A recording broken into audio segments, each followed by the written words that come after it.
करता हूँ। भारतीय जनता पार्टी जब से बनी है और आज तक कार्यकर्ता निर्माण की एक प्रक्रिया है संगठन,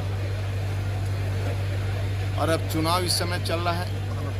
आप देश के अंदर 14 के पहले की स्थिति आपने देखा है, राज्य के अंदर 17 के पहले की आपने स्थिति देखी। देश में बम फटते थे, गुंडागर्दी थी, श्रीनगर में बम फटते थे, अयोध्या में बम फटते थे, काशी में बम फटते थे, ट्रेन में, संसद भवन में, ताज होटल में। आज आप देखेंगे कि 14 के बाद, आदरणीय मोदी जी के आने के बाद एक भी बम नहीं फटता है। अब बम कोई कहीं यदि फूटता है तो सीधे पाकिस्तान के अंदर घुस कर मारा जाता है। ऐसा केंद्र में सरकार है भारतीय मंत्री ये नहीं, करोड़ों लोगों का आप देखे होंगे, भूख से लोग मरते थे। आप बुंदेलखंड में देखते थे, पानी का अभाव हो, चाहे भूख से सूखा हो, किसी ऐसी स्थितियाँ रहती थी जिसमें हम भूख के लोग मरते थे और भूख से सोते थे। आज कोरोना वैश्विक महामारी जैसे महामारी को भी जनता जनार्दन के आशीर्वाद से आदरणीय मोदी जी ने सभी को अन्न दिया, और आज तक अन्न फ्री में दे रहे हैं। न कोई भूख से सोया, न कोई भूख से सोया। ऐसे करोड़ों लोगों का अपना पक्का मकान है, करोड़ों लोगों का आवास है, करोड़ों लोगों का शौचालय है, करोड़ों गैस का कनेक्शन, करोड़ों लोगों का आयुष्मान का कार्ड है, अपना इलाज करवाता है फ्री में, जन औषधि केंद्र, ऐसे गए सभी सुविधाएं उपलब्ध हैं। आज सड़कों का जाल देख रहे हैं, रेलवे कनेक्टिविटी देख रहे हैं, आप 4 लेन की, 6 लेन की, 8 लेन की सड़कें देख रहे हैं, आप एयरपोर्ट देख रहे हैं। और ये भी देश की जो समस्याएं थी दूसरे कार्यकाल में, 370 धारा समाप्त हुआ, 35A समाप्त हुआ, प्रभु श्री राम मंदिर का प्राण प्रतिष्ठा हुआ। तीसरी बार हम लोग आशीर्वाद जनता जनार्दन के लिए निकले हैं। कार्यकर्ताओं की परिश्रम की एक पराकाष्ठा और जनता जनार्दन के आशीर्वाद से आदरणीय मोदी जी प्रधानमंत्री बनेंगे। शेष जितने गरीबों का पक्का मकान बनाना वो पक्का मकान बनाएंगे, सभी बुजुर्गों को चिकित्सा सुविधा देंगे, आयुष्मान का कार्ड देंगे, चाहे उच्च हो, चाहे मध्यम वर्ग का हो, चाहे गरीब हो, सभी को मिलेगा, सभी का इलाज फ्री होगा और सभी की हम लोग सेवा करेंगे। मंत्री जी, दिल्ली के मंत्री हैं आतिशी भारद्वाज, उन्होंने भारत की तुलना पाकिस्तान से की है, कहा है पाकिस्तान की तरह भारत में चुनाव हो रहा है। किस तरीके से सपा, बसपा, कांग्रेस, इनको आप जानते हैं, जब सत्ता में लूटे, कभी भी लोकप्रियता के आधार पर चुनाव नहीं जीतते।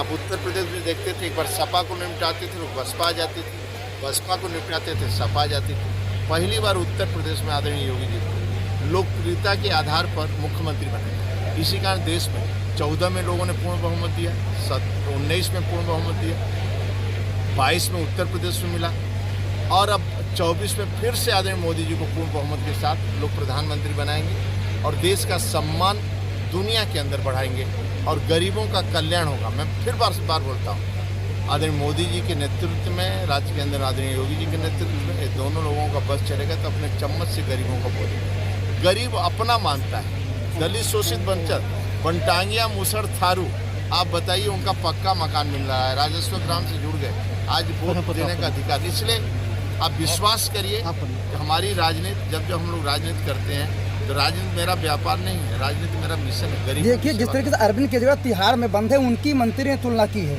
किस तरीके से इस बयान को आप देख रहे हैं? कांग्रेस, देखिए, आम आदमी पार्टी, सपा, बसपा, आम, जितने पार्टियां हैं, इनके शासन में मुसलमानों को पहला अधिकार देते हैं। उनका बस चले तो दलितों का, बैकवर्डों का आरक्षण छोड़ाकर उनको दे दें, उनका बस चले तो। आदरणीय मोदी जी की सत्ता आती है तो उसी मुसलमान को भी किसी वार्ड में चले जाएंगे, 200 पक्का मकान मिलेगा, और जो गरीब है उसको भी, हिंदू को भी पक्का मकान मिलेगा। हम भेदभाव नहीं करते हैं, सभी को पक्का मकान मिलेगा। लेकिन जब भी सपा, बसपा, कांग्रेस रहती है तो आप देखेंगे, आप यही देखते रहोगे उनकी गुंडागर्दी, कोई थाने न सुनता था, कोई नहीं सुनता था।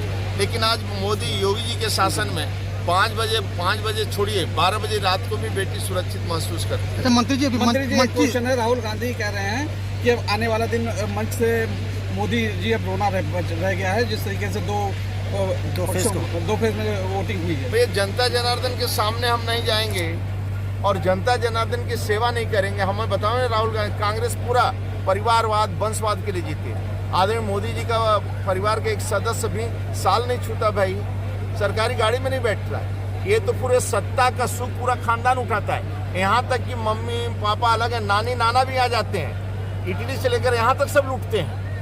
अरे मोदी जी का परिवार एक साल भी उनका नहीं छूता है।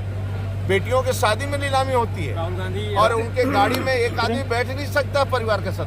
जो उनका जीवन एक गरीब के कल्याण के लिए, गरीब के खुशहाली के लिए। आप बताओ, पूज्य बाबा भीमराव अंबेडकर को कांग्रेस ने दरकिनार कर दिया था। पूज्य बाबा भीमराव अंबेडकर को पंच तीर्थ किसी ने घोषित किया तो आदमी मोदी ने किया। सरदार पटेल को तो छूते नहीं तक। 182 मीटर ऊंची प्रतिमा लगाकर सरदार पटेल जी का सम्मान बढ़ाया। सपा बसपा कांग्रेस तो जिन्ना का सम्मान करते हैं सब।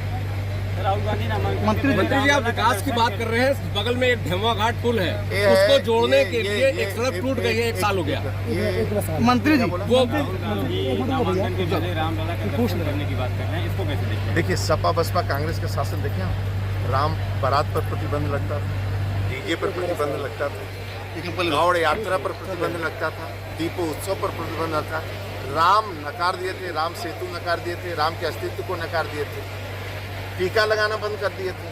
आज दुबई से लेकर अयोध्या तक आदरणीय मोदी जी के नेतृत्व में लोग मंदिर घूम रहे हैं, लोग सम्मान प्राप्त कर रहे हैं, सम्मान ले रहे हैं। इसलिए